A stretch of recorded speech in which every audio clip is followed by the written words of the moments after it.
বিকেলের সৌন্দর্য উপভোগ করার জন্য এবং কিছুটা সময় কাটানোর জন্য আমরা চলে গিয়েছিলাম করতোয়া ব্রিজে। ঘোড়াঘাটের এই করতোয়া নদীর পারে বিভিন্ন রকম সৌন্দর্য উপভোগ করা যায়। এখন বর্তমানে কিছুদিন ধরে বৃষ্টি হচ্ছে, যার কারণে পানিও বেড়ে গেছে নদীর তীরে। তো চলুন ভিডিওটা শুরু করা যাক। তো হে এভরিওয়ান, আসসালামু আলাইকুম সকলকে, আশা করি সকলেই ভালো আছেন। আমি ওয়ালিদ চলে আসলাম নতুন আরো একটা ভিডিও নিয়ে আপনাদের মাঝে। তো ঘটনা হচ্ছে কয়েকদিন ধরে বৃষ্টি হচ্ছে, যার কারণে বিকেলটা ভালো মতো কাটছে না। এদিকে বসে বসে ভাবতে ভাবতে মনে পড়ে গেল ঘোড়াঘাট করতোয়া নদীর পাড়ের কথা। কিছুদিন ধরে বৃষ্টি হচ্ছে, যার কারণে নদীর পানি হয়তো বা বেড়ে গেছে। সেই জন্য নদীর পাড়ের সৌন্দর্য উপভোগ করার জন্য আমরা চলে যাচ্ছি ঘোড়াঘাটে। তো একা একা ওখানে গিয়ে ভালো লাগবে না, যার কারণে দুইজনকে সঙ্গে নিছি।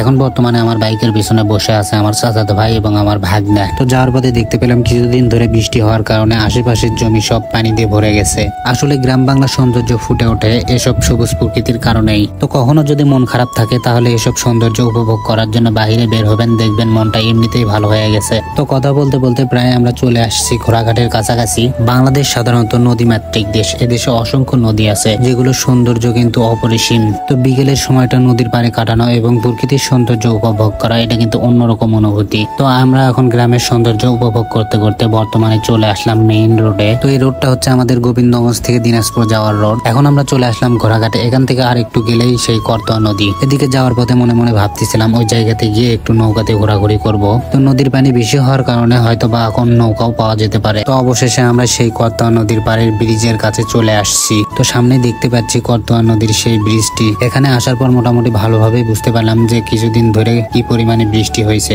এই নদীর পাড়ের সৌন্দর্য উপভোগ করার জন্য অনেকেই আসছে। ব্রিজের উপর থেকে হয়তো বা ভালোভাবে দেখা যাচ্ছে না, এখন আমরা নিচে গিয়ে দেখব। এখন আমরা বর্তমানে নিচের দিকে নামতেছি এবং আপনারা সামনেই দেখতে পাচ্ছেন যে কতগুলো। এখন আমরা বর্তমানে নিচের দিকে নামতেছি, সামনে দেখা যাচ্ছে অনেকগুলা। তো এখন আমরা বর্তমানে নিচের দিকে নামতেছি, মানে ব্রিজের নিচে আর কি। তো সামনে দেখা যাচ্ছে অনেকেই আসছে এই সৌন্দর্য উপভোগ করার জন্য। তো যদি ভালো মতো কিছুদিন বৃষ্টি হয়, যে জায়গায় বর্তমানে আমরা দাঁড়িয়ে আছি এই জায়গায় দাঁড়ানোর মতো জায়গা থাকবে না। ব্রিজের নিচে থেকে একবারে রাস্তার উপর পর্যন্ত মোটামুটি ভালো পরিমাণ পানি জমে যায়। তো আপনারা যদি বৃষ্টির সময় এই জায়গার সৌন্দর্য উপভোগ করতে চান তাহলে চলে আসবেন ঘোড়াঘাট করতোয়া নদীর পাড়ে। এখানে আসার পর নদীর পাড়ে সৌন্দর্য উপভোগ করার জন্য যদি আপনারা নৌকাতে উঠতে চান সমস্যা নাই, নৌকাও এখানে পাওয়া যায়। এখন বর্তমানে আমি চলে আসছি ক্যামেরার সামনে। তো শুধু নৌকা আর প্রকৃতির সৌন্দর্য দেখলেই হবে না, আমাকেও তো দেখতে হবে নাকি। সুন্দর এই প্রকৃতির মাঝে যদি আপনারা আসেন তাহলে আপনাদের মনে এমনিতেই ভালো হয়ে যাবে।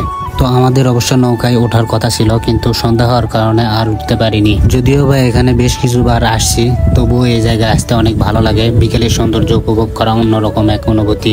ইচ্ছা ছিল নৌকায় উঠে চারপাশে আশেপাশে ভালোভাবে ঘুরে দেখবো, কিন্তু সেটা তো আর হলো না সন্ধ্যা হওয়ার কারণে। তো যাই হোক, কি আর করার আছে, পরবর্তী কোনো সময় ওঠা যাবে।